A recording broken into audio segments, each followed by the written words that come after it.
Part 1. The first summer at Prairie Bend. The Kansas sun hung like a brass button in the cloudless sky, baking the earth until it cracked like old leather. Clara Mae Dawson stood at her kitchen window, watching heat shimmer rise from the prairie grass that stretched endlessly toward the horizon.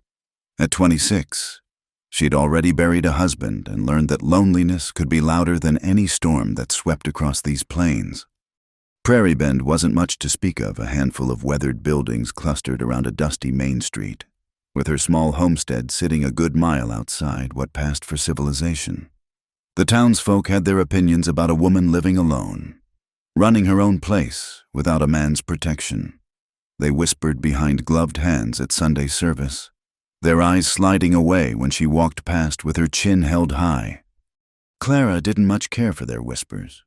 She had her loom, her herb garden, and the satisfaction of knowing she could survive anything this harsh land threw at her. The fabric she wove was sought after as far as Dodge City, though most folks pretended they bought it through the general store rather than directly from the witch woman of Prairie Bend. That's what they called her when they thought she couldn't hear witch woman, all because she knew which roots eased a fever and which leaves could draw poison from a rattlesnake bite. Let them talk. Their children still found their way to her door when the scarlet fever came calling, and she never turned a soul away. This particular morning started like any other. Clara had risen before dawn to tend her small vegetable patch, fighting the eternal battle against the drought that had gripped the region for near 3 months. The corn stood stunted and brown, but her herbs thrived in the sandy soil sage, yarrow, and prairie coneflower spreading their medicine through her carefully tended rows. She was heading back inside when she noticed a darkness gathering on the western horizon. Not storm clouds, but something more ominous. Dust, a wall of it, rolling across the plains like God's own fury. Clara had lived through dust storms before. She knew the drill: shutter the windows, bring in anything that could blow away, cover the well, and get the animal secured. Her movements were efficient, practiced. The old milk cow, Bessie, seemed to sense the urgency and moved into the barn without her usual stubborn protest. The wind picked up as Clara struggled to secure the barn door. It whipped her dark hair loose from its pins, sending strands across her face. That's when she saw him, or what she thought might be a him, a dark shape near the western fence line. Too large to be a tumbleweed, too still to be an animal seeking shelter. Every instinct told her to get inside, to let the storm have whatever fool had been caught out in it, but something, maybe it was the way the shape didn't move at all, not even to seek protection, made her grab the rifle from beside the barn door and head into the rising wind. The dust hit her like a living thing, clawing at her eyes and throat. She pulled her apron up over her nose and mouth, squinting through the brown haze. The shape grew clearer as she approached a man, face down in the dirt. One arm stretched toward her fence as if he'd died trying to reach safety. But he wasn't dead. She could see his back rising and falling in shallow breaths. Blood had soaked through his shirt near the left shoulder, dark and sticky with dust. Clara knelt beside him, her hands surprisingly steady as she checked for other wounds. A cowboy. By the look of his worn boots and the Colt .45 still holstered at his hip. She should leave him. A wounded stranger meant trouble, and she had trouble enough, but Clara had never been one to do what she should. The storm was nearly upon them now, the wall of dust towering above like a brown mountain about to collapse. Clara grabbed the man under his arms, grimacing at his dead weight. He was tall, lean, but solid with muscle. It took everything she had to drag him the 30 yards to her house. She barely got the door closed before the storm hit in earnest. The house groaned under the assault, dust filtering through every tiny crack and crevice. Clara left the stranger on the floor and rushed to stuff rags under the doors, cover her preserves, and protect what she could. Only when the worst of it seemed past did she return to her unexpected guest. In the dim light filtering through the dust-caked windows, she could make out weathered features beneath the grime. Not old, perhaps 30, maybe a touch more. His face had the carved look of a man who'd spent years squinting into the sun and wind. Dark stubble covered a strong jaw, and his hair, where it wasn't matted with blood and dirt, was the color of black coffee. Clara had doctored plenty of folks in her time. She set about her work with methodical precision, cutting away his shirt to reveal the wound. A bullet had torn through the meat of his shoulder clean through. Thank the Lord. No bones broken, no major vessels hit. Lucky, if you could call getting shot lucky. She cleaned the wound with water she could ill afford to spare, then reached for her medicine bag. The yarrow would stop the bleeding. The willow bark would ease the fever sure to come. As she worked, she noticed things, the calluses on his hands that spoke of hard work, the old scar across his ribs that looked like a knife wound, the way his face, even in unconsciousness, held a tension that spoke of a man always ready for trouble. When she'd done all she could, Clara dragged him to the small bed in her spare room, the one she'd hoped might one day hold a child that never came. She'd have to sleep in the main room tonight, but that was no hardship. She'd slept in worse places. The storm raged for 3 hours before finally moving on, leaving the world coated in a fine layer of brown dust. Clara stood at her window again, watching the sun struggle through the haze. Her uninvited guest hadn't stirred except to moan occasionally in what seemed like troubled dreams. She found herself studying the item she'd removed from his person, the Colt, well-maintained but worn from use, a folding knife with a bone handle, $23 in mixed bills and coin, and a letter, the envelope spotted with what looked like blood. The letter was addressed to Samuel J. Morrison, attorney at law, Denver, Colorado. Clara didn't open it. Whatever secrets this man carried, they were his own until he chose to share them. Night fell with the stranger still unconscious. Clara made herself a simple supper of cornbread and beans, eating mechanically while she considered her situation. Come morning, she'd have to decide what to do. If he lived, he might bring trouble to her door. If he died, she'd have a body to explain to Sheriff Thornton, who already looked at her with suspicion. Around midnight, the fever came as she'd known it would.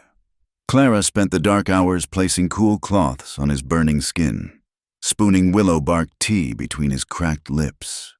He muttered in his delirium broken words about fire and guilt, about someone named Marcus who he begged forgiveness from. "Should have stopped it," he said clearly at one point, his eyes open but seeing something beyond her small room. "Should have done something."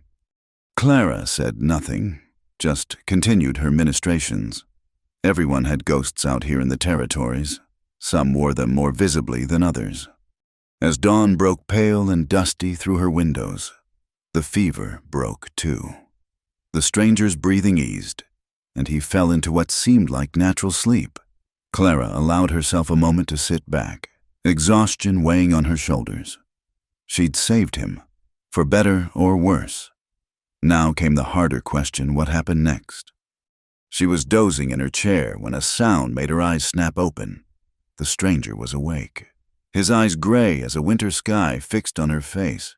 His hand had moved to where his gun should be, finding only empty air. "Easy," Clara said, not moving from her chair. "You're safe, or as safe as anyone can be in Prairie Bend." His voice, when it came, was rough as sandpaper. Where am I?" "My home. Found you out by the fence line yesterday, just before the dust storm hit. You've been shot." He absorbed this information slowly, his eyes never leaving her face. There was something unsettling about that gaze, not threatening exactly, but watchful, like a man who'd learned to read danger in the smallest gesture. "Why?" he asked finally. "Why what? Why did I help you?" Clara stood, suddenly needing to move. "Because I'm a fool. I suppose, because leaving a man to die in a dust storm sits wrong with me, even if he might be the kind of trouble I don't need." A ghost of what might have been a smile touched his cracked lips. "Smart woman wouldn't have—" "Well then, it's lucky for you I'm not as smart as I thought." She poured water from the pitcher by the bed. "Can you sit up?" He managed it, though she could see the effort it cost him.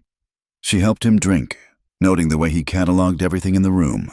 The door, the window, her father's rifle leaning in the corner. "Got a name?" she asked. He hesitated just long enough for her to know whatever came next might not be the truth. Weston Holt. Clara Dawson." She set the cup aside. "Now, Mr. Holt, before this goes any further, I need to know, is someone going to come looking for you, because I've got troubles enough without adding yours to the pile." He was quiet for a long moment, and she could almost see him weighing his words. "Maybe," he said finally, "but not right away, and not here, if I'm careful." It wasn't much of an answer, but it was honest, and Clara found herself respecting that. "You running from the law?" "The law and I—" He paused, considering. "We've got what you might call a complicated relationship." Clara snorted. "Don't we all, Mr. Holt? Don't we all?" She left him then, returning to her daily chores with the strange awareness that her isolated life had just become considerably more complex. As she scattered feed for her chickens and checked on Bessie, she wondered what she'd invited into her home. Trouble, most likely. But then, trouble had a way of finding her whether she invited it or not. The sun climbed higher, burning off the dust haze and promising another scorching day. Inside her spare room, a stranger with gray eyes and too many secrets was learning the exact dimensions of his cage. And Clara Mae Dawson, who'd thought she'd learned all there was to know about loneliness and survival, was about to discover that some storms couldn't be weathered alone. She trusted a cowboy with her heart, not knowing it would awaken a desire sweeter than the prairie wind. But that revelation would come later. For now, there was only the morning sun, the endless grass, and the quiet breathing of a wounded man who'd brought the outside world crashing into her carefully ordered existence. Part 2. The Stranger in the Storm. 3 days passed before Weston Holt could stand without the room spinning like a child's top. Clara watched him test his strength each morning, gripping the door frame with white knuckles while sweat beaded on his forehead. He never complained, never asked for help unless his body betrayed him completely. It was a peculiar kind of pride, one she recognized from her own stubborn refusal to bend to this unforgiving land. On the 4th day, she found him sitting on her porch, looking out at the endless grassland with an expression she couldn't read. The morning sun painted everything gold, and for a moment, Clara allowed herself to see him as just a man enjoying the sunrise, not a mystery that had blown into her life with the dust. "Coffee," she offered, holding out a cup of the bitter brew that passed for coffee out here more chicory than beans. But it was hot and strong. He took it with a nod of thanks, his fingers brushing hers in the exchange. Clara ignored the unexpected warmth that simple touch sparked. She'd been alone too long, that was all. Any human contact would affect her so. "You're healing well," she said, settling into the other chair with her own cup. "Another week, and you should be able to ride." "Assuming I had something to ride," he said dryly. "My horse... dead, I'd guess. Found you on foot. No sign of a mount." Clara sipped her coffee, studying him over the rim. "Where were you headed?" "West." The answer came too quick, too vague. "A lot of space west of here." "That's the idea." They sat in silence for a while, watching a hawk circle lazily overhead. The daily sounds of her small homestead filled the quiet chickens scratching in the dirt, Bessie lowing for her morning milking, the creak of the windmill drawing up precious water. "You need help with anything?" Wes asked suddenly. "I'm not much use with this shoulder, but I can manage one-handed work. Don't like taking charity." "It's not charity," Clara said firmly. "It's basic human decency. But if it makes you feel better, the fence needs mending along the north side, and I could use help mucking out Bessie's stall." A small smile tugged at his mouth, the first real one she'd seen. It transformed his face, revealing the man he might have been before whatever shadows followed him. "Been a while since I mucked stalls. Might be good for the soul. Clara doubted shoveling manure was good for anyone's soul, but she kept that thought to herself. They fell into an uneasy routine over the next days. Wes worked slowly but steadily, doing what he could with his good arm. Clara found herself watching him when she thought he wasn't looking, noting the economical way he moved, the constant awareness of his surroundings. This was a man who'd learned to watch his back, who never sat with his back to a door or window. In the evenings, they shared simple meals in careful silence. Clara had grown used to eating alone, but having someone across the table made her aware of all the small sounds, the scrape of spoons against bowls, the crack of her homemade bread breaking, the whisper of wind through the gaps in the walls. It was on such an evening, a week after she'd found him, that the walls between them began to crack. A storm was building, a real one this time, with lightning flickering on the horizon and the sweet smell of rain in the air. Clara had secured everything outside and was working at her loom by lamplight, the rhythmic clack of the shuttle soothing her nerves. Wes sat by the fire, the blood-stained letter in his hands. He'd been staring at it for near an hour. "Must be important," Clara said finally, not looking up from her work. "It is." His voice was rough. Don't know anymore. Sometimes talking helps. Sometimes it gets people killed. Clara's hand stilled on the loom. "That sounds like experience talking." "Too much of it." He folded the letter carefully, tucking it back in his shirt pocket. "You ever do something you can't take back? Something that changes everything?" "My husband died because of something I couldn't take back," Clara said quietly. The words surprised her. She never talked about Thomas. "I insisted we needed more land, pushed him to claim that section by Willow Creek, Comanche territory. Everyone said, but I thought I knew better. He was out checking the fence lines when they came." The fire popped, sending sparks up the chimney. Outside, the wind was picking up, rattling the shutters. "That why you live out here alone?" Wes asked. "Punishment." "Maybe at first. Now it's just home." She resumed her weaving, finding comfort in the familiar motions. "What about you? What are you running from?" He was quiet so long she thought he wouldn't answer. Then, just as the first fat raindrops began hitting the roof, he spoke. "I was a soldier once. After the war, did some work for the railroad companies, the kind of work they don't put in newspapers. Then I hired on with a man named Samuel Morrison. Private security, he called it. Mostly it was keeping the peace at his silver mine in Colorado." Clara kept weaving, sensing that stillness might spook him like a wild horse. "There was trouble with the miners' talk of organizing, demands for better conditions. Morrison brought in strikebreakers, hard men who enjoyed their work too much. I was supposed to keep order." His laugh was bitter. "Didn't work out that way." Thunder rolled across the prairie, and the rain began in earnest, drumming on the roof like impatient fingers. "There was a fire," Wes continued, his voice barely audible over the storm. "Started in the mine shaft, where some miners were holding out. Official report said it was an accident lamp knocked over in a scuffle. But I was there. I saw Marcus Reed throw that lamp, saw him bar the door." Clara's hands had stilled again. "How many?" 17 men. I tried to stop it, tried to get that door open. But Reed's men held me back. By the time I fought free," he shrugged, the movement pulling at his wounded shoulder. "Morrison covered it up, of course, but I couldn't let it go. Started asking questions, pushing for an investigation. That's when they decided I was a problem." "The letter." "Evidence, names, dates, records. Morrison thought he'd destroyed. I was taking it to a federal prosecutor in Denver when they caught up to me." Clara understood now the wound, the constant watchfulness, the way he'd tested the name Weston Holt, like it didn't quite fit.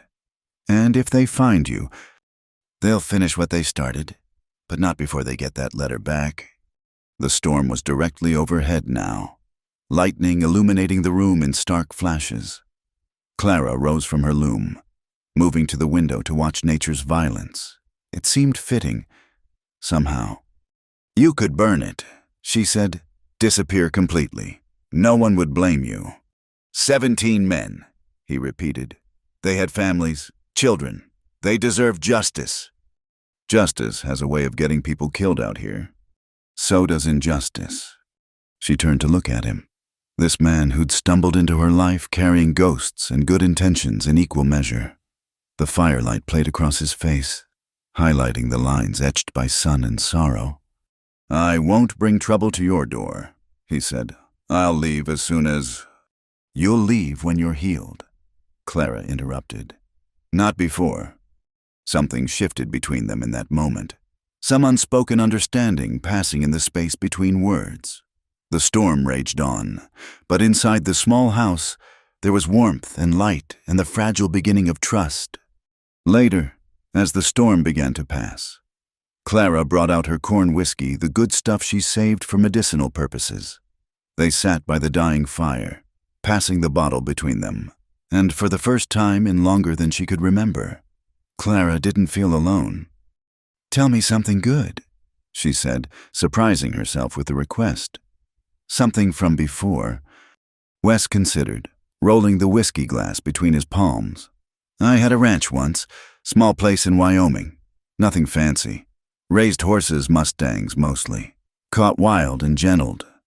There was this one mare, pretty little paint, smart as a whip. She'd open gate latches, let the whole herd out just for the joy of watching me round them up again."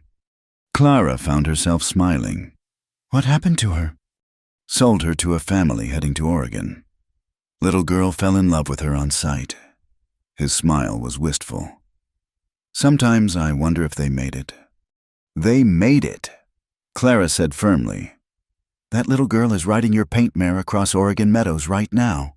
I'd bet my last dollar on it." "You always such an optimist." "Has to be someone out here who is, Lord knows this land tries to beat it out of you." They talked on as the fire burned low. Small stories. Careful revelations. Clara learned that he loved books but rarely had access to them, that he could play the harmonica but hadn't owned one in years, that he'd grown up in Missouri with 3 sisters who'd tried to civilize him and failed.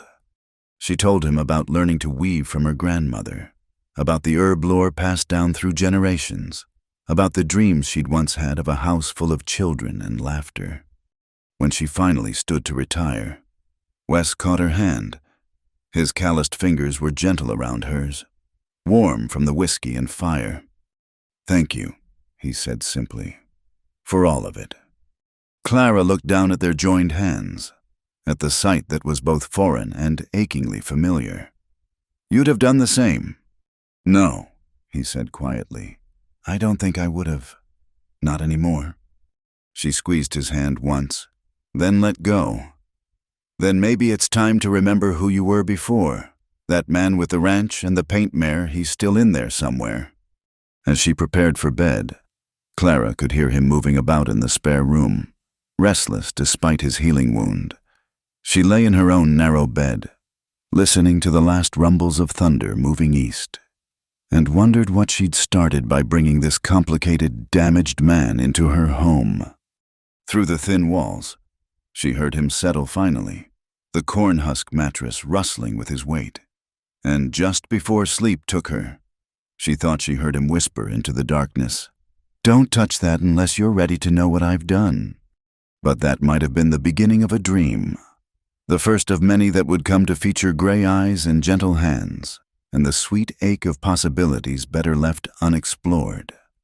Outside, the prairie stretched endlessly under stars washed clean by rain, and somewhere in that vastness, men with guns and cold hearts were looking for a letter and the man who carried it.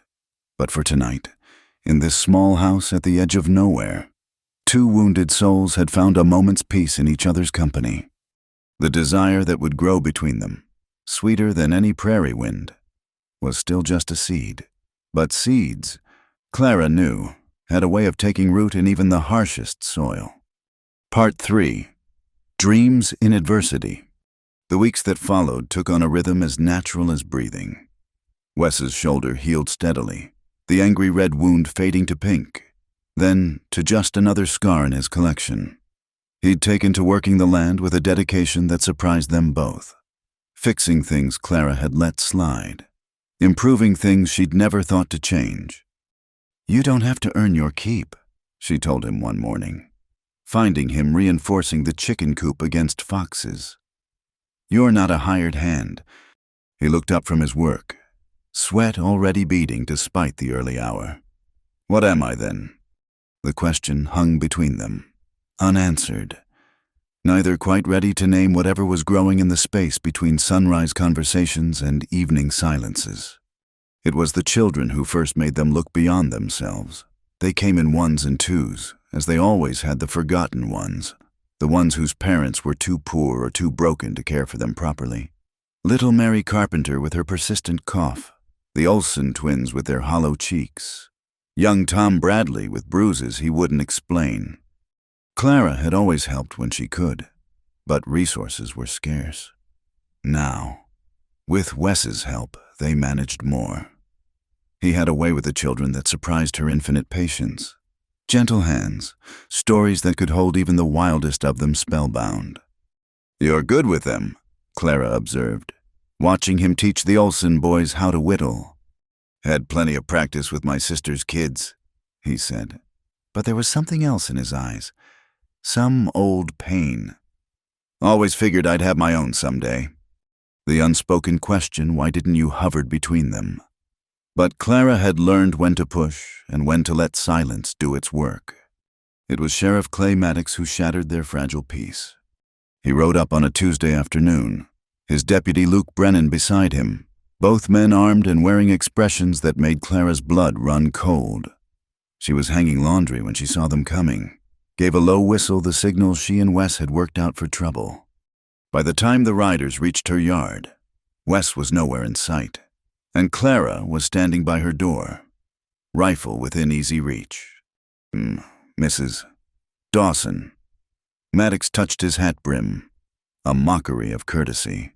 He was a big man, running to fat but still dangerous, with pale eyes that never seemed to blink enough. Fine day. "Sheriff," Clara kept her voice neutral. "What brings you out this way?" "Just checking on folks. Heard you might have taken in a boarder."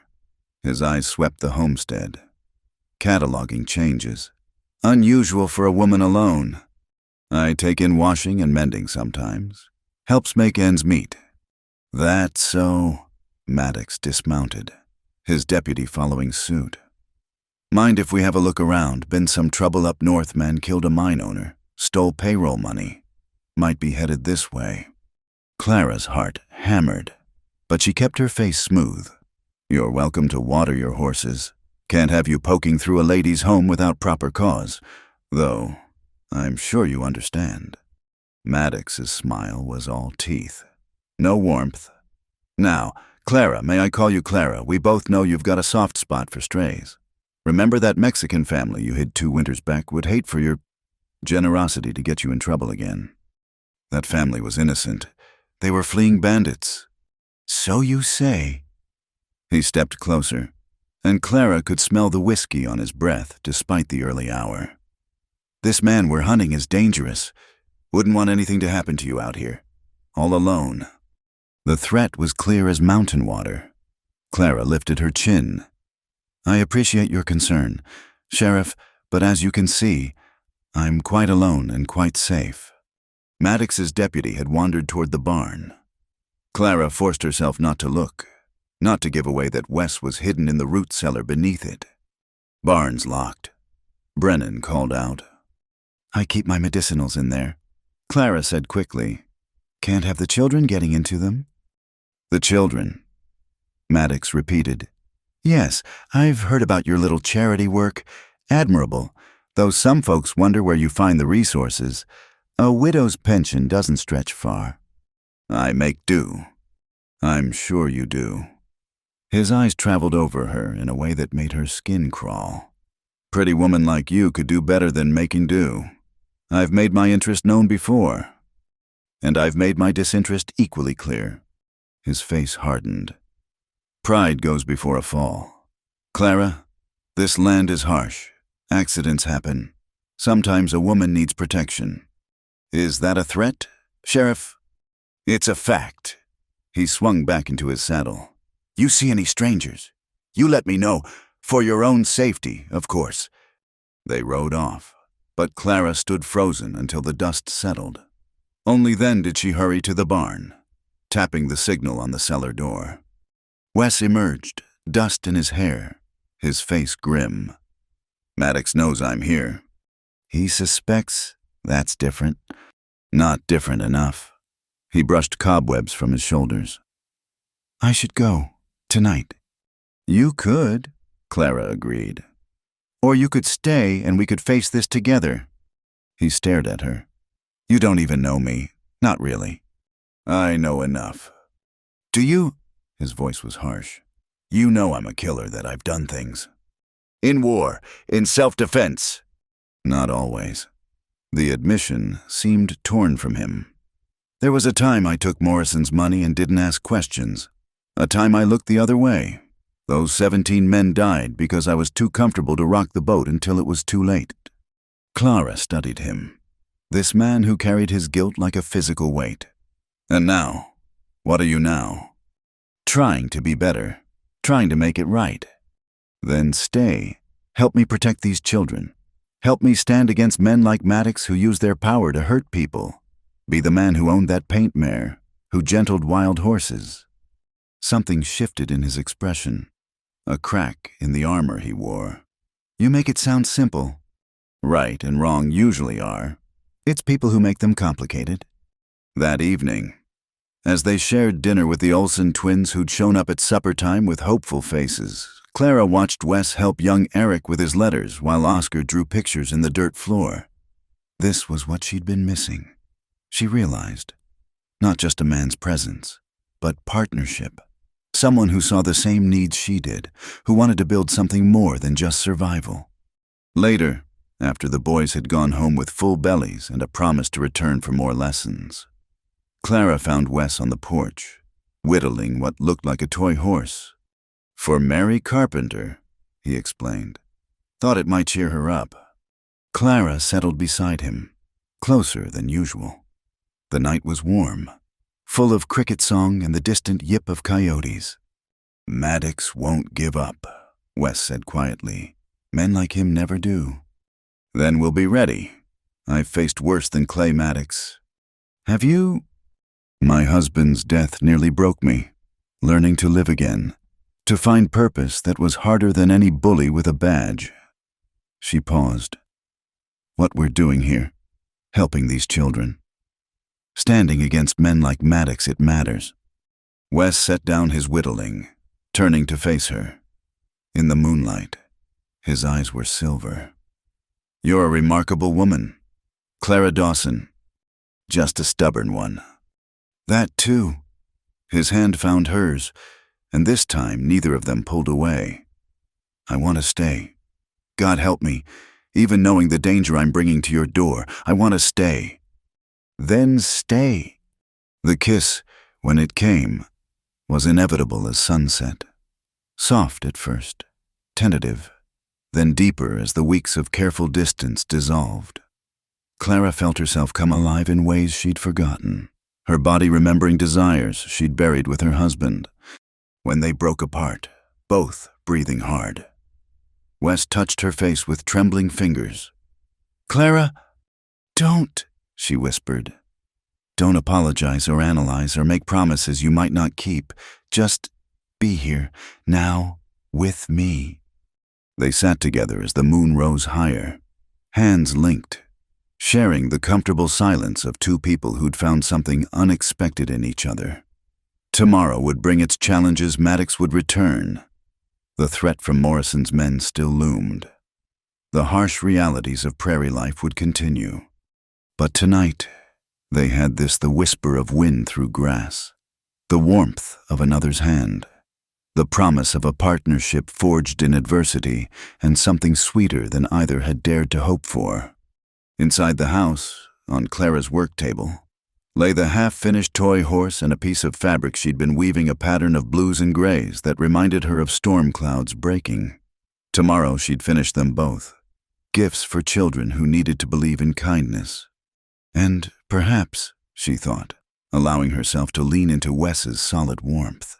She was learning to believe in it again, too, the seeds they'd planted of trust, of purpose, of something that might be love were taking root despite the drought, despite the threats, despite all the reasons they should fail.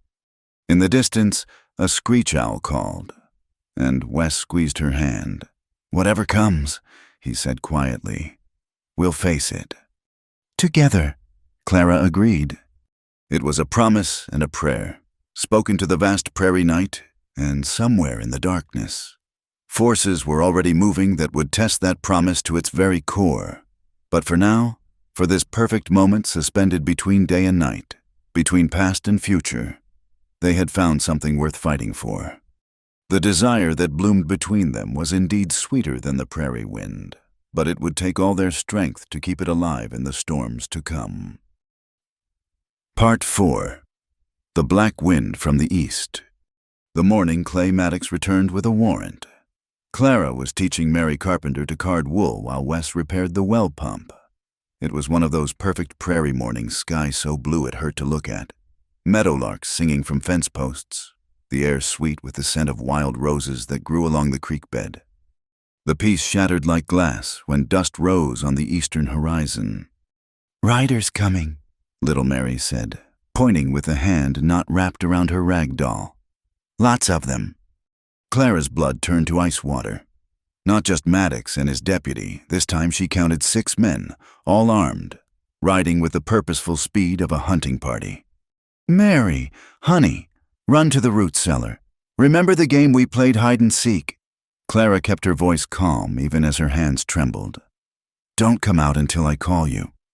The child nodded solemnly and scurried away. Clara whistled sharp their danger signal and saw Wes's head snap up from his work, but there was nowhere to run. Not this time. The riders would see him if he tried for cover.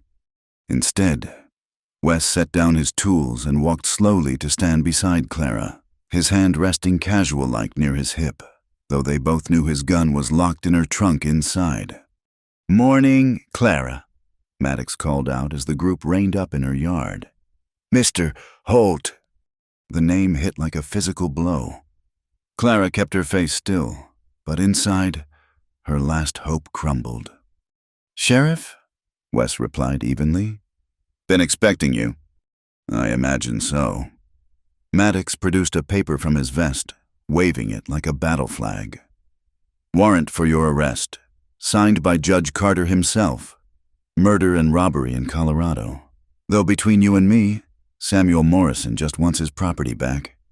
"Those 17 men weren't property," Wes said quietly. "They were human beings." "The men you killed at the Garrison mine."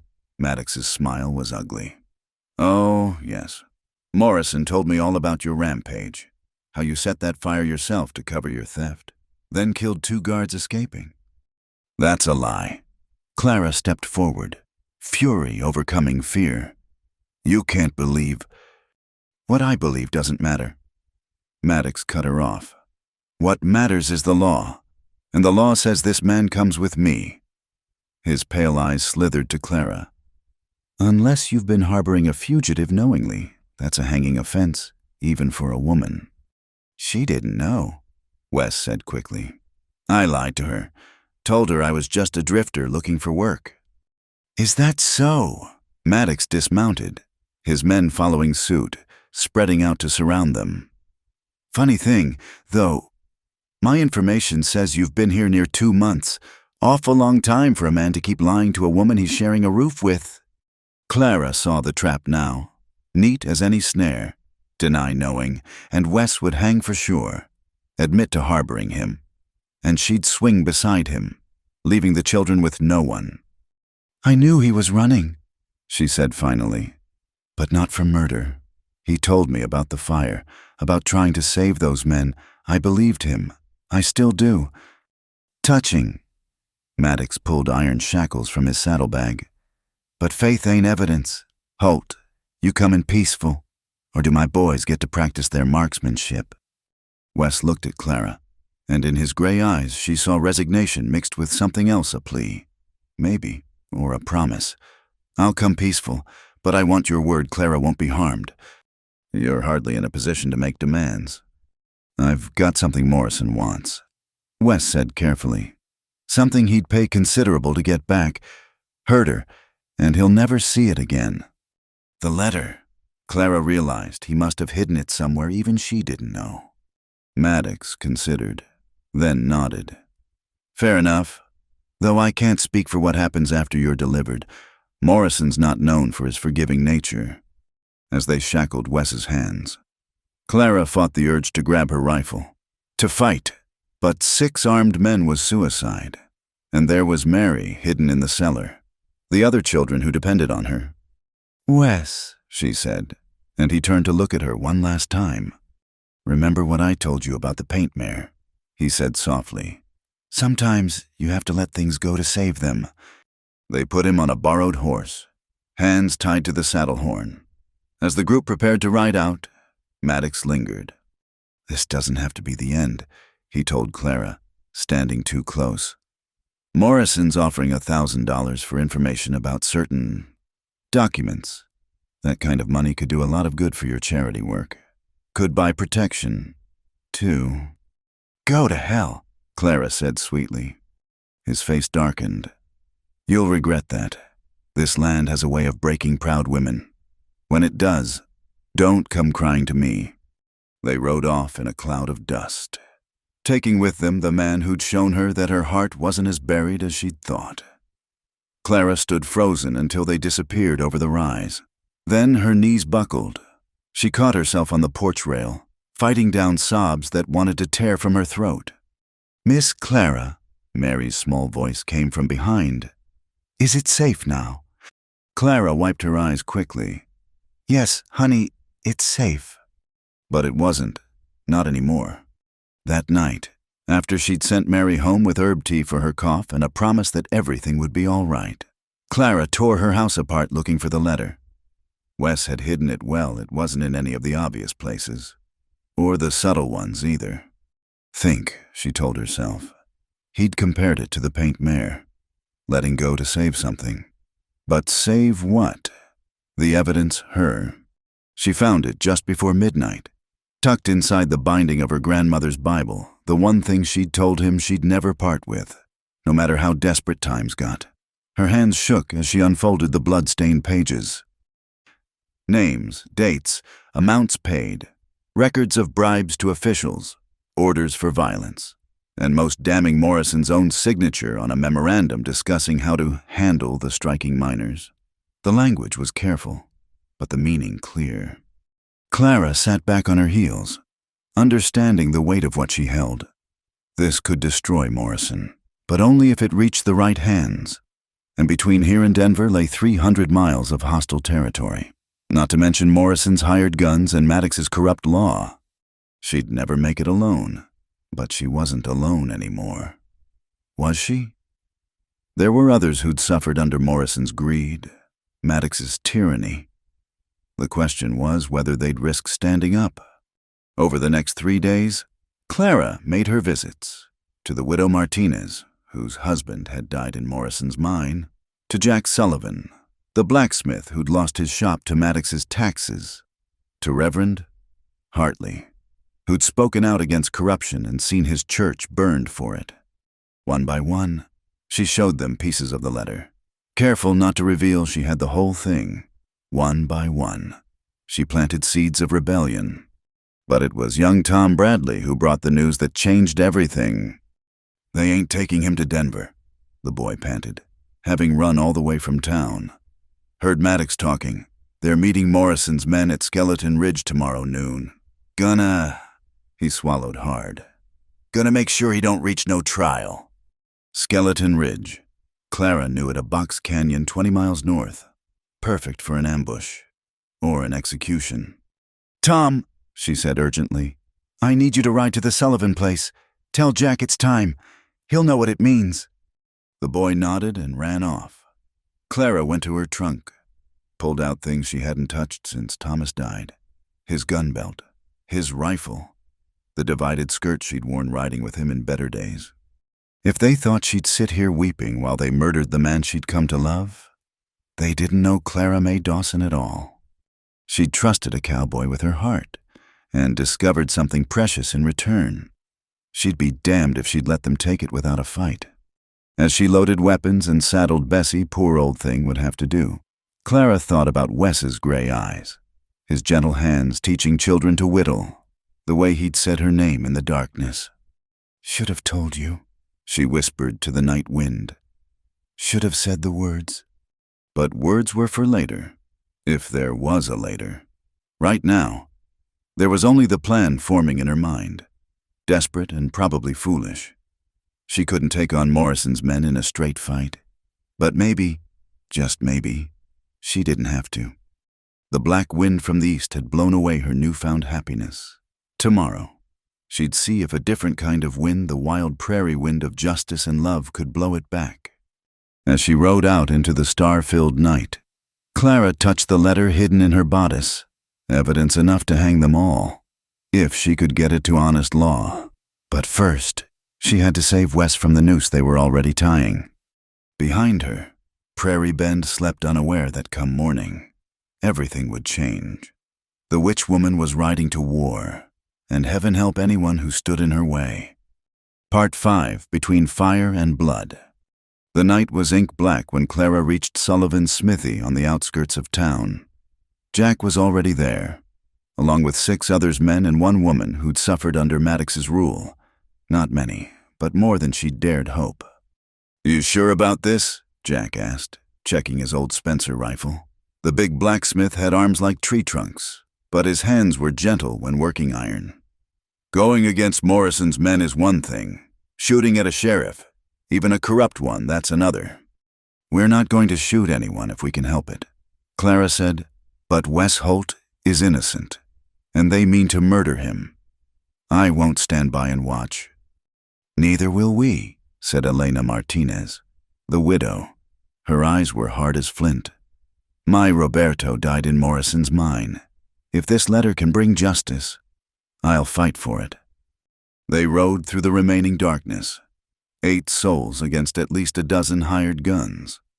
Clara had no illusions about their chances in a straight fight, but she knew Skeleton Ridge like the back of her hand, had gathered herbs in those canyons since she was a girl. There were ways in and out that Maddox wouldn't know. Dawn was breaking when they reached the ridge overlooking the canyon. Clara bellied down in the rocks, Jack beside her, and studied the scene below. Maddox had arrived early, setting up in the canyon's mouth, 6 men with him, positioned behind rocks and scrub, perfect for an ambush except they were looking the wrong way, watching the trail from town where Morrison's men would come. "There," Jack whispered, pointing. Wes sat on a rock near Maddox, hands still shackled, face bruised but head unbowed.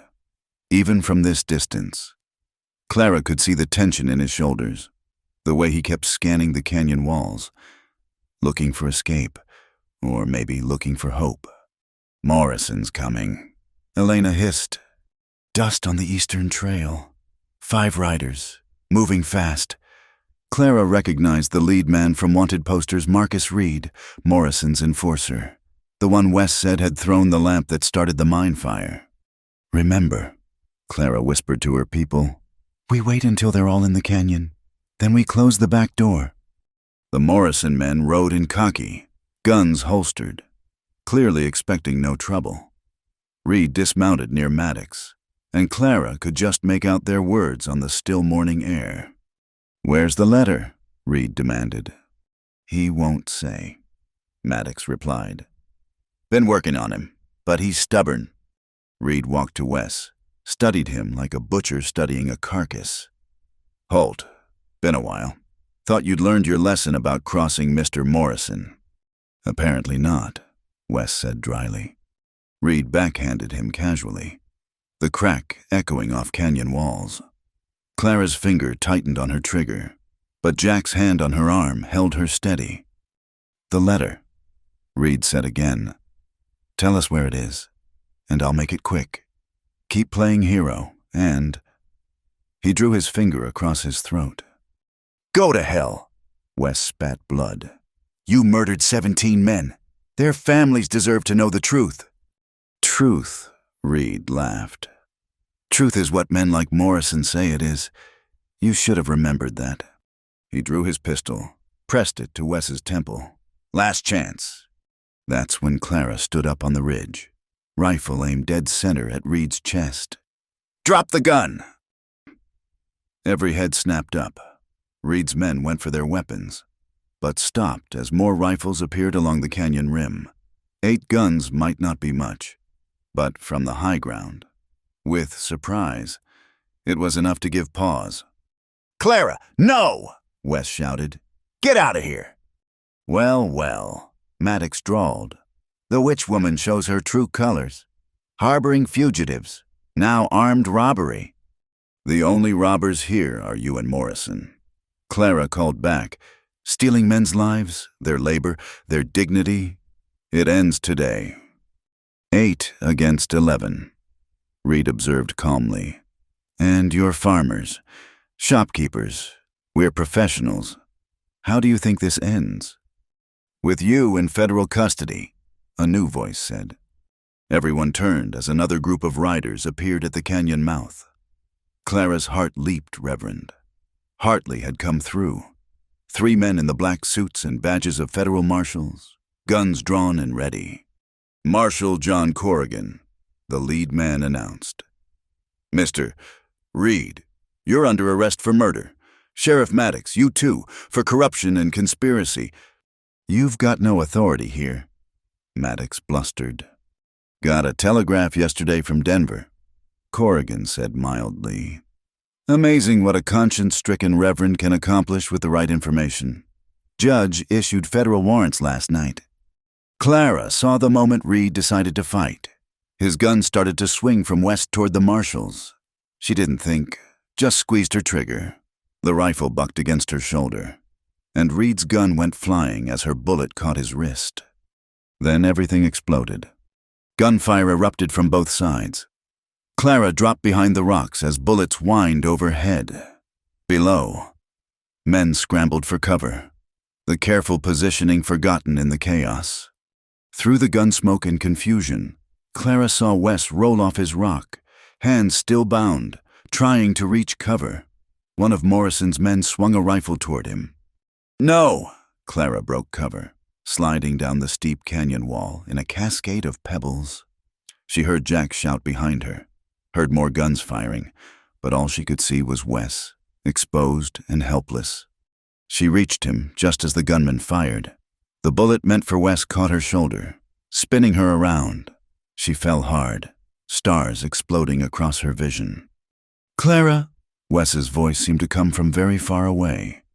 Then he was there, somehow, his shackled hands cradling her head. Why did you come? Couldn't let you go, she gasped. The pain was fire spreading from her shoulder. Not without saying, I love you, you stupid, noble fool. His gray eyes went wide, then soft. Clara. Touching, Reed's voice, cold despite his wounded wrist. He stood over them, gun in his left hand now, but pointless. The gun rose, aimed at Wes. Clara tried to move, to shield him, but her body wouldn't cooperate. This was how it ended. Then, at least they were together. The shot was impossibly loud. Clara flinched, waiting for the impact. But Reed was the one who fell, a red stain spreading across his shirt. Behind him stood little Tom Bradley, Clara's old scattergun smoking in his small hands. Nobody hurts Miss Clara, the boy said fiercely. After that, things happened quickly. The federal marshals, with help from Clara's people and the high ground advantage, soon had the survivors rounded up. Maddox, wounded but alive, cursed steadily as they shackled him. 3 of Morrison's men were dead, including Reed. The rest would live to stand trial. You did good, son, Marshal Corrigan told Tom, gently taking the gun. Real good. Reverend. Hartley was suddenly there with his medical bag. working on Clara's shoulder while Wes held her steady. The bullet had passed through cleanly painful, but not fatal. "The letter," Clara managed. "In my bodice. Take it." Wes retrieved it with shaking hands, passed it to Corrigan. The marshal's eyes widened as he read. "This'll do it," he said. "Morrison's finished, and from what the Reverend told us, you've got more evidence about the sheriff's activities." The whole town could testify. Jack Sullivan said, "We just needed someone to listen." As they bandaged her shoulder, Clara looked up at Wes. Someone had finally removed his shackles, and he kept rubbing his wrists like he couldn't quite believe they were gone. "You came for me," he said wonderingly. "You sound surprised." Clara managed a weak smile. "I told you we face things together now." "Together," he agreed, and kissed her there in front of God and everyone, gentle as prairie wind. Later, as they loaded the wounded for transport back to town, Marshal Corrigan pulled Clara aside. "What you did today was brave," he said. "Foolish, but brave. Would have been a tragedy if Holt had died for trying to do right." "Will the charges be dropped?" "With Reed dead and this evidence, I expect so. Man was trying to expose murder and corruption. That's not a crime in my book." Clara sagged with relief. Wes was free. They were all free. As they rode back to Prairie Bend, Clara on Wes's horse with him. Too weak to manage Bessie alone, she thought about how much had changed since that dust storm brought him to her door. She'd been merely surviving then, going through the motions of life. Now she had purpose, love, a future worth fighting for. "What now?" Wes asked softly, his arms steady around her. "Now we go home." Clara said, "We help those children. We build something good on this hard land. We live, Wes, really live. Together." Together. The sun was high when they reached Prairie Bend, painting the grasslands gold. The town that had whispered about the witch woman would have plenty more to whisper about now. But Clara found she didn't care. She'd discovered something more precious than reputation or safety. She'd found the courage to trust again, to love again, to fight for what mattered. She'd trusted a cowboy with her heart, and together they discovered desire sweeter than the prairie wind. Now they had the chance to see where that sweetness might lead them, in a land where justice had finally found its voice. Part 6, The Sky Where We Belong. The first weeks after Skeleton Ridge passed in a blur of healing and adjustment. Clara's shoulder mended slowly, and she chafed at the restrictions Wes placed on her activities. But there was a sweetness to his fussing, the way he'd appear at her elbow whenever she tried to lift something heavy, the gentle way he'd check her bandages each evening. The town's attitude had shifted like prairie wind changing direction. Where once they'd whispered about the witch woman, now they spoke of her courage. Some still disapproved a woman taking up arms was unseemly, but many more nodded with newfound respect when she walked down Main Street. Heroes of Skeleton Ridge. Reverend. Hartley had called them from his pulpit, and the name stuck. The federal marshals had done their work thoroughly. Morrison was arrested in Denver, his empire crumbling as more evidence came to light. With Maddox gone, the town council appointed Jack Sullivan as temporary sheriff, a good man who understood that law meant protecting the weak, not exploiting them. But it was the quiet moments Clara treasured most. Mornings when she'd find Wes already up, coffee brewing, watching the sunrise paint the grasslands gold. Evenings when they'd sit together, her working at her loom while he carved toys for the children who increasingly filled their home. It was on such an evening, 6 weeks after the canyon fight, that Clara first felt the flutter in her belly, soft as butterfly wings, but unmistakable to a woman who'd yearned for this sensation through years of barren marriage. She set down her shuttle, hand going to her stomach in wonder. Wes looked up from the wooden bird he was carving. "Clara, you all right?" She turned to him, eyes bright with tears she couldn't explain. Not yet, not until she was sure. "I'm fine, just happy." He set aside his work, crossed to her. You sure you've been tired lately? And sometimes I catch you looking green around the gills." "I said I'm fine," she said, but she was smiling. "Can't a woman be happy without interrogation?" "Not when that woman took a bullet for me," he said seriously. "I've got a vested interest in your health. Clara Dawson." The next morning, she rode to see Mrs. Chen, the Chinese herbalist who'd settled outside town. The older woman examined her with knowing hands, then smiled.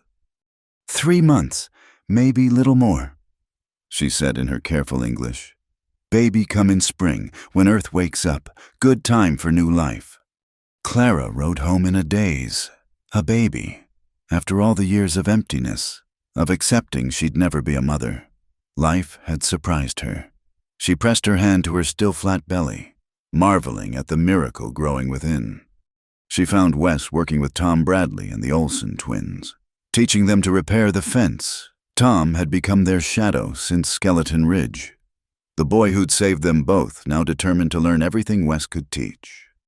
"Boys," Clara called, "could you give Mr. Holt and me a moment?" They scattered, Tom herding the younger boys toward the barn, with promises of showing them the new calf. Wes straightened, wiping sweat from his brow.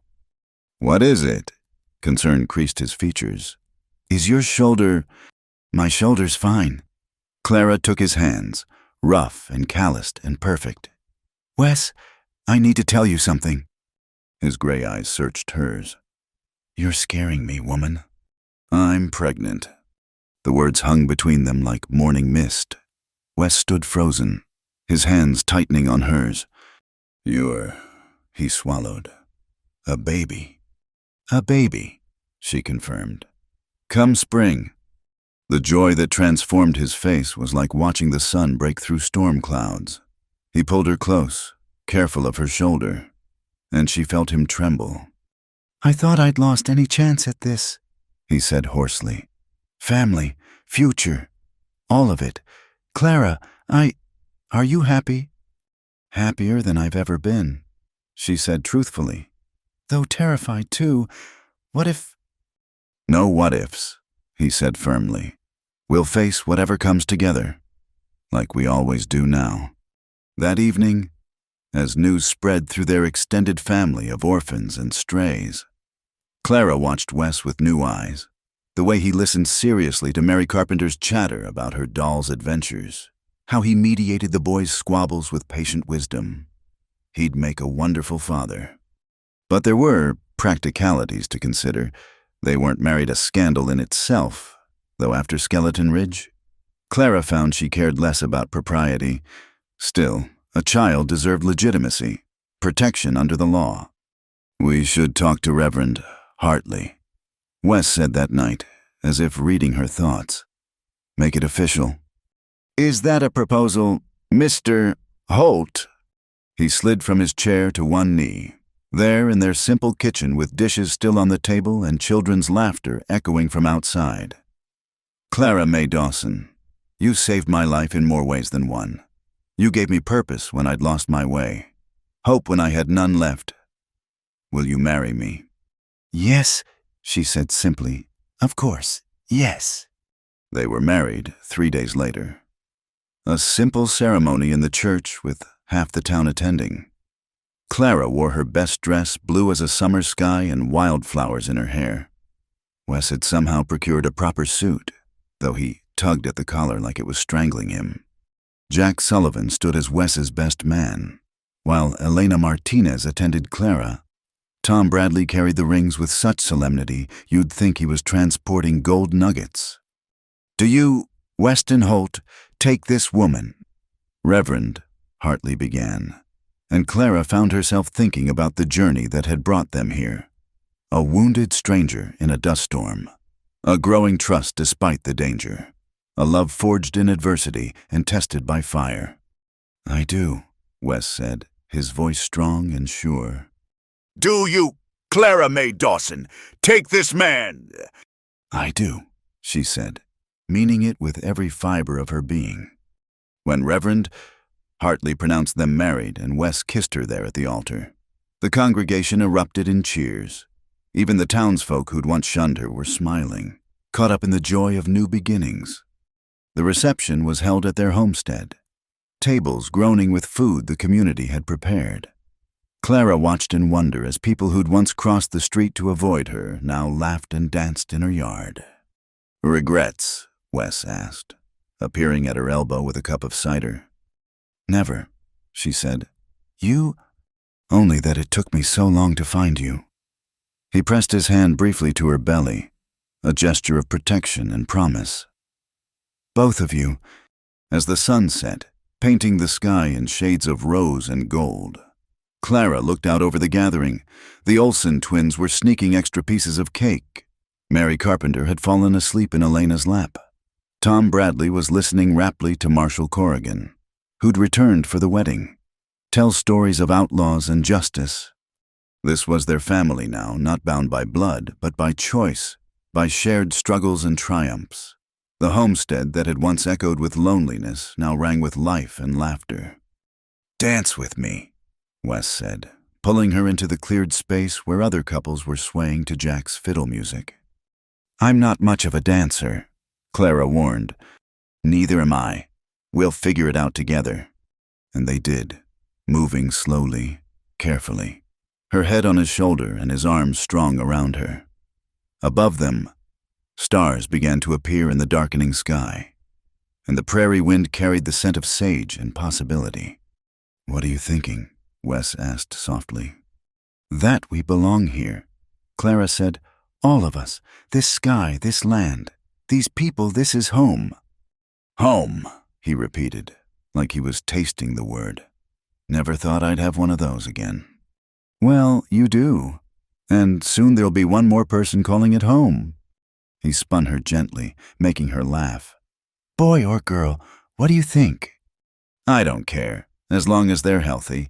Though," she grinned, "a little girl with your gray eyes would be something. A boy with your stubborn streak would be a force of nature." They laughed, holding each other as the music played on and their community celebrated around them. Tomorrow would bring its challenges. There was still work to do. Children to care for, a homestead to run, a baby to prepare for. But tonight, under the vast prairie sky, Clara Holt. How strange and wonderful that sounded was exactly where she belonged, in the arms of the man she'd saved and who had saved her in return. Surrounded by the family they'd built from outcasts and orphans, carrying the promise of new life beneath her heart. She'd trusted a cowboy with her heart and discovered desire sweeter than the prairie wind. Now she'd discovered something even more precious, a love that could weather any storm, a partnership that could build something lasting on this unforgiving land. As the first coyote called in the distance and the celebration continued under the stars, Clara knew that whatever tomorrow brought, they'd face it as they always did now.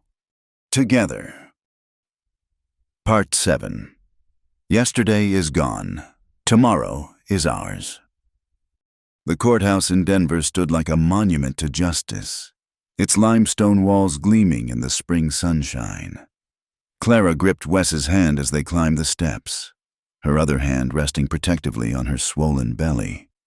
7 months along now, and the baby seemed to sense the importance of this day, turning and kicking as if eager to be part of history. "You don't have to do this," Wes said for the 100th time. "The journey alone." "We've come this far together," Clara interrupted. "I'll not miss seeing you cleared properly." Inside, the courtroom was packed. Word had spread about the trial of Samuel Morrison and his conspirators, drawing journalists from as far as Chicago. But it was the rows of miners' families that caught Clara's attention, wives and children of the 17 men who'd died, come to see justice done. Marshall Corrigan met them at the door. "Mrs. Holt, Mr. Holt, ready for this?" "Ready," Wes said, though Clara could feel the tension in his grip. The trial itself was swift, with Marcus Reed dead and the evidence overwhelming. Morrison's expensive lawyers could do little but damage control, one by one. Witnesses took the stand. Miners who'd survived told of dangerous conditions ignored, of men who'd spoken up disappearing or suffering accidents. Officials who'd been bribed came forward, seeking leniency through cooperation. When Wes's turn came, Clara watched him walk to the witness stand with his head high.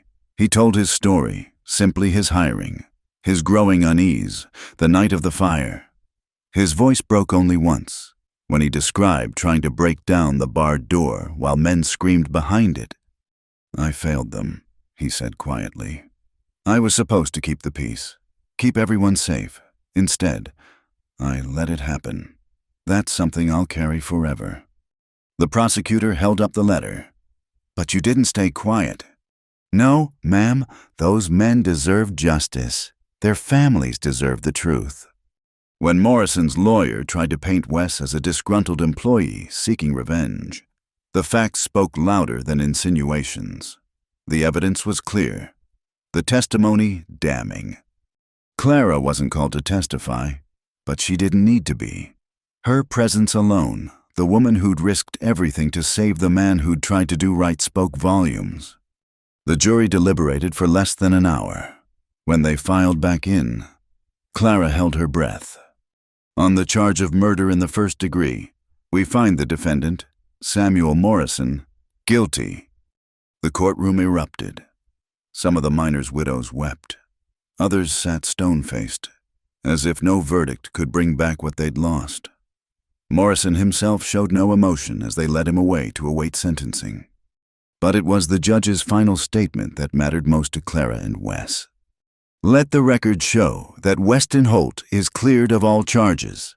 This court finds that his actions in preserving evidence and seeking justice, despite great personal risk, represent the highest ideals of citizenship. Mr. Holt, you're free to go with this court's gratitude." Outside, in the spring sunshine, Clara finally let her tears fall. "It's over," she whispered. "It's really over." "The past is," Wes agreed, pulling her close. "The future's just beginning." They stayed in Denver 3 days, long enough to see Morrison sentenced to hang and to visit the cemetery where the 17 miners were buried.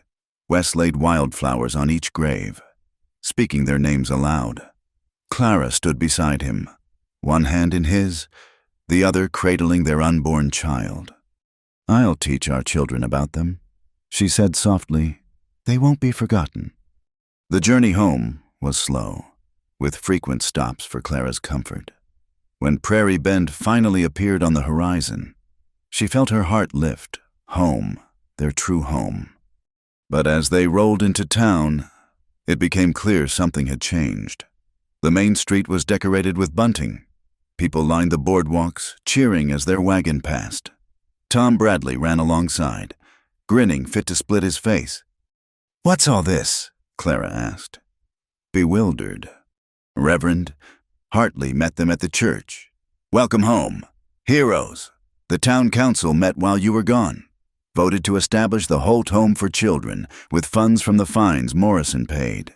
Your work with the young ones won't be charity anymore. It'll be official, supported by the community."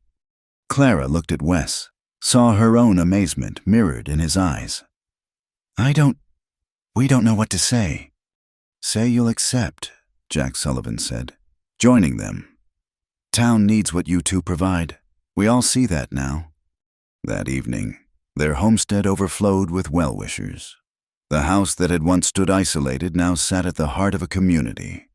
Clara moved through the crowd in a daze, accepting congratulations, making plans, marveling at the transformation. She found a quiet moment on the porch as the sun set. The same porch where Wes had first tested his strength all those months ago. So much had changed since then. "Overwhelming?" Wes asked, joining her with 2 cups of cider. "In the best way." She leaned into him, feeling the baby shift and settle. "Did you ever imagine, that day I found you, that we'd end up here?" "I thought I was dying," he admitted. "Figured my story was ending in the dirt by a fence post. Instead," he gestured at the celebration. The children playing in the yard, the community that had embraced them. Instead, it was just beginning. "Our story," Clara corrected. "Ours."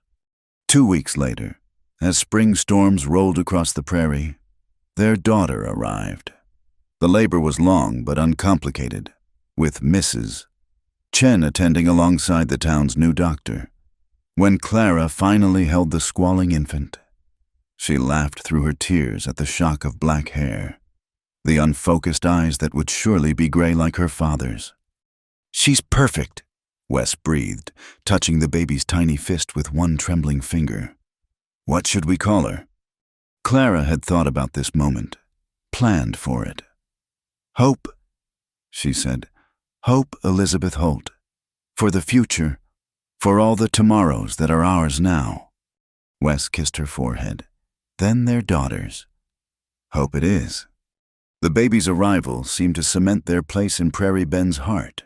Gifts appeared, daily blankets, clothes, toys carved by loving hands. The children they cared for competed to help, with Mary Carpenter appointing herself Hope's special guardian. One evening, when Hope was 3 months old, Clara sat in her rocking chair, nursing the baby while Wes read aloud to a group of children sprawled on the floor. It was a scene of such domestic peace that Clara had to blink back tears. "What?"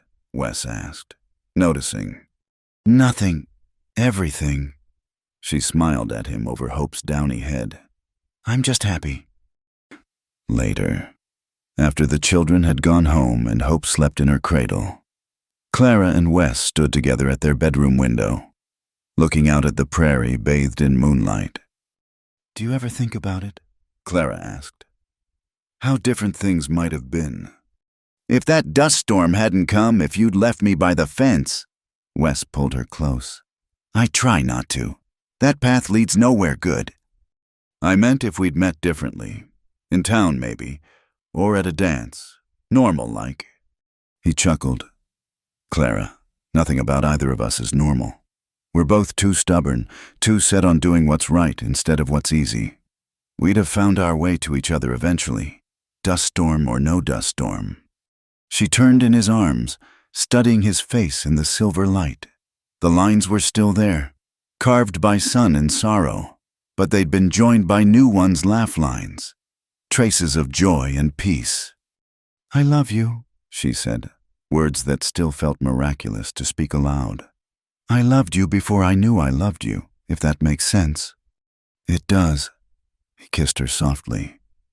"Because I loved you the moment you told me you were a fool for helping me. Takes one to know one, I figured."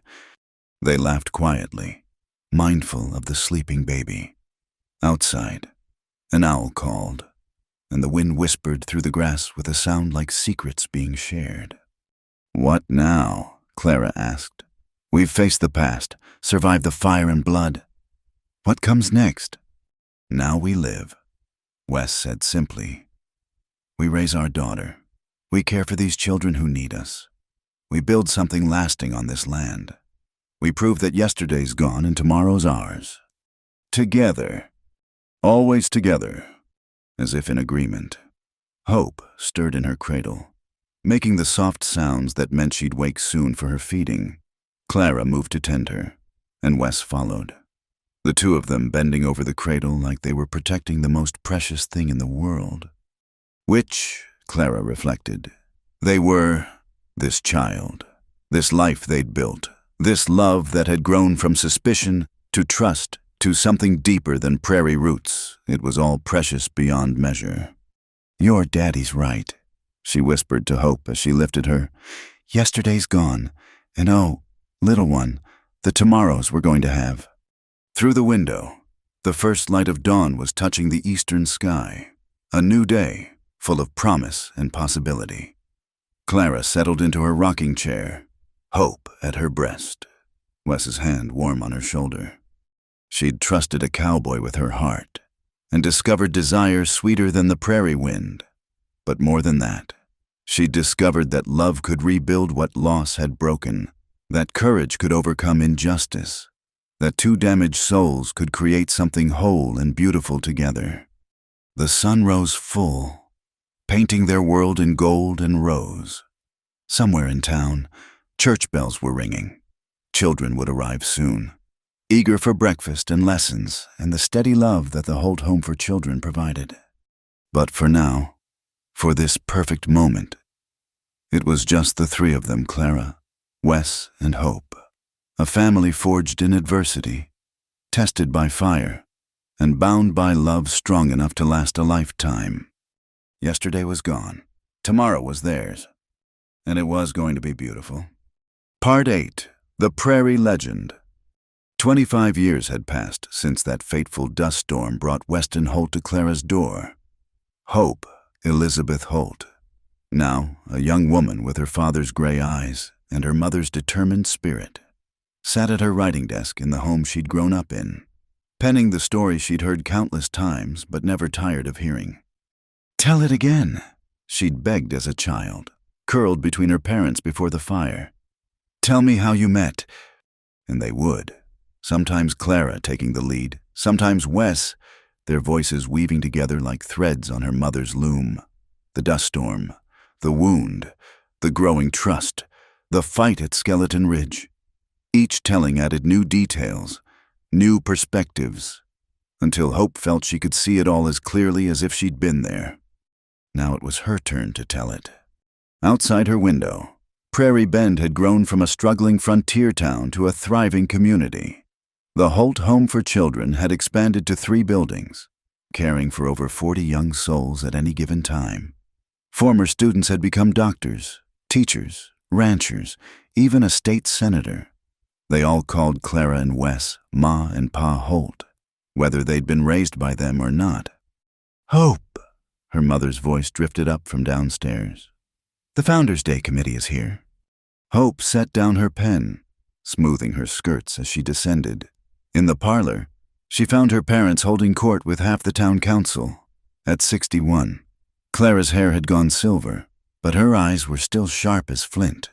Wes, a few years older, moved slower these days, but his presence still commanded respect. "We want you both to lead the parade," Mayor Patterson was saying. He'd been one of their first orphans, little Billy Patterson, who'd shown up half-starved in 1875. "It's the town's 50th anniversary. Can't celebrate without our founding family." "Founding family," Clara laughed. "Listen to him." "Wes, they've forgotten when they called me the witch woman." "Times change," the mayor said seriously. "People grow, thanks to you two. Prairie Bend grew into something special." After the committee left, Hope found her parents on the porch, watching the sunset as they did every evening. She joined them, bringing the tea tray. "You'll finish your story for the celebration?" Clara asked. "Nearly done," Hope said, "though I wonder if I can do it justice. It sounds like a fairy tale when I write it too perfect to be real." "Nothing perfect about it," Wes said quietly. "We made plenty of mistakes along the way. But you made them together," Hope pointed out. "That's what matters. Isn't it that you faced everything together?" Her parents exchanged one of those looks that had always fascinated Hope, entire conversations in a glance. A lifetime of shared understanding. "Your young man stopping by tonight?" Clara asked, changing the subject with typical maternal subtlety. Hope blushed. "James said he might. He's been helping Doc Winters with the influenza cases in the valley." James Mackenzie was the new doctor's apprentice, a serious young man with gentle hands and earnest brown eyes. He'd been courting Hope for 6 months, and everyone knew a proposal was coming soon. "Good man," Wes said simply, which from him was high praise. "Reminds me of someone I used to know." "Who?" Hope asked.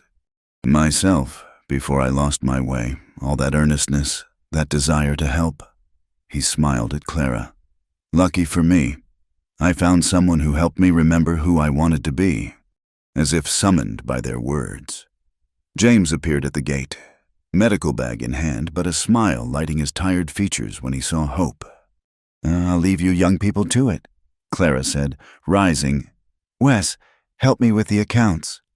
They retreated inside, leaving Hope and James on the porch.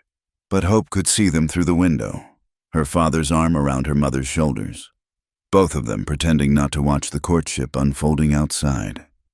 "How were the Valley families?" Hope asked. Better. The medicine your mother sent helped tremendously. James sat beside her, close but proper. She knows more about healing than half the certified doctors I've met. She's had good teachers, Grandmother Chen, the traveling physicians who've stopped here over the years, but mostly, she says, it's about paying attention to people, really seeing them. Like she saw your father that day in the storm. Hope smiled. Exactly like that. They sat in comfortable silence, watching stars appear in the darkening sky. The prairie wind rose, carrying the scent of sage and coming rain. Hope, James said suddenly. I need to tell you something. Her heart accelerated. Was this the moment? I've been offered a position in Chicago, at the new hospital there. He rushed on before she could speak. It's a tremendous opportunity, but I can't imagine going without you. Won't go without you. James, marry me, he said, taking her hands. Marry me and come to Chicago. We could do so much good there, help so many people. Hope's mind whirled. Chicago, a world away from Prairie Bend, from everything she'd ever known. But looking at James's earnest face, she heard her mother's voice from long ago. Sometimes you have to trust, sometimes you have to take the leap.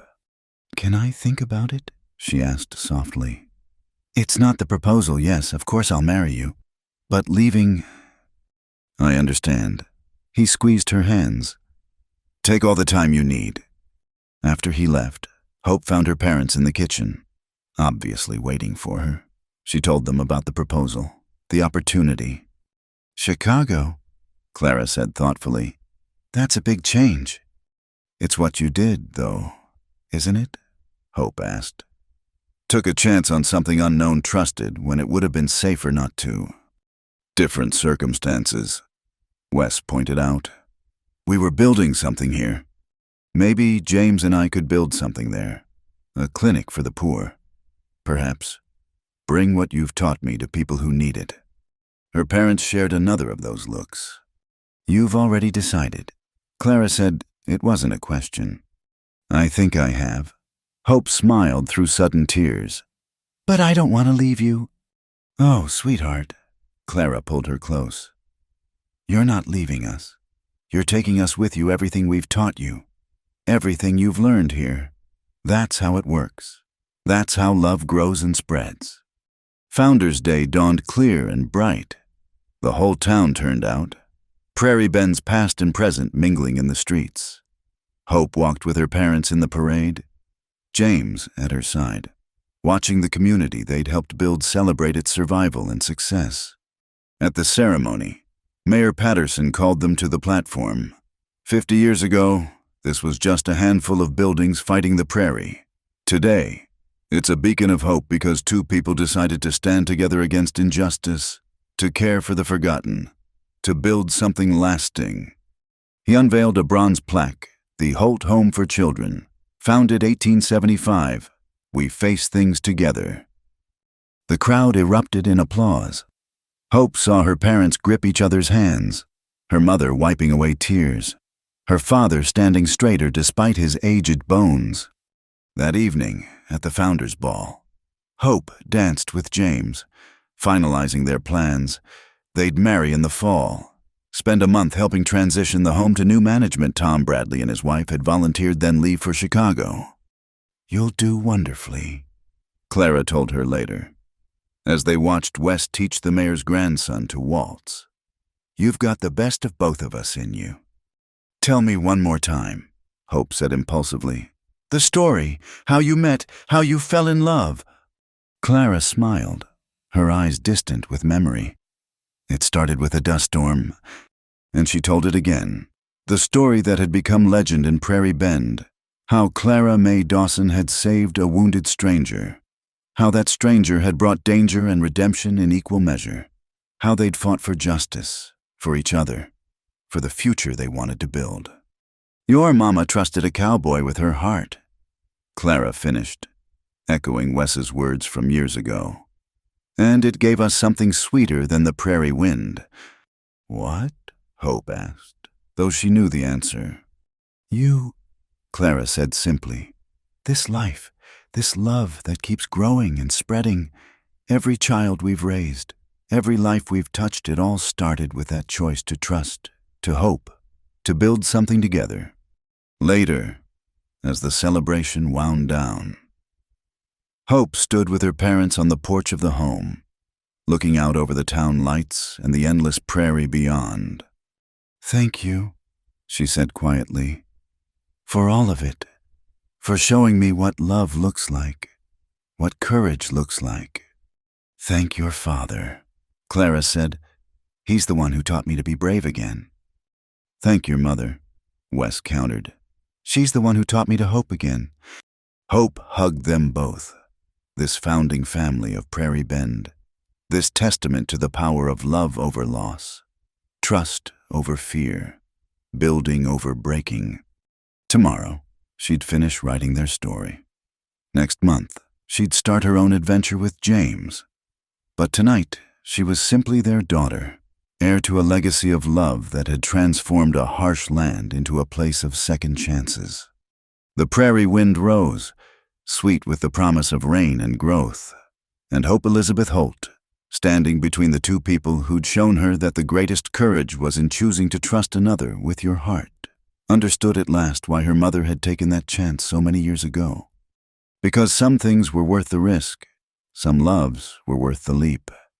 And sometimes, if you were very lucky, trusting a stranger in a dust storm could lead to a life more beautiful than you'd ever dared to dream. As the stars wheeled overhead and Prairie Bend settled into sleep, the Holt family stood together one last time before Hope's new chapter began. 3 generations of love, all flowing from that moment when Clara had chosen compassion over caution, when Wes had chosen redemption over running. They'd trusted each other with their hearts and discovered desire sweeter than the prairie wind. And that sweetness would echo through generations yet to come, in every child they'd saved, every life they'd touched, every heart that learned to trust again because 2 broken people had chosen to heal together. The legend of Prairie Bend was really just beginning. Thank you so much for listening to this story. I'd love to know where you're listening from. Please share in the comments below so we can connect and discuss our thoughts about Clara and Wes's journey. If you enjoyed this Wild West love story, please subscribe to Wild West Night, like this video, and don't forget to hit the hype button to help more people discover this tale of love and courage on the prairie.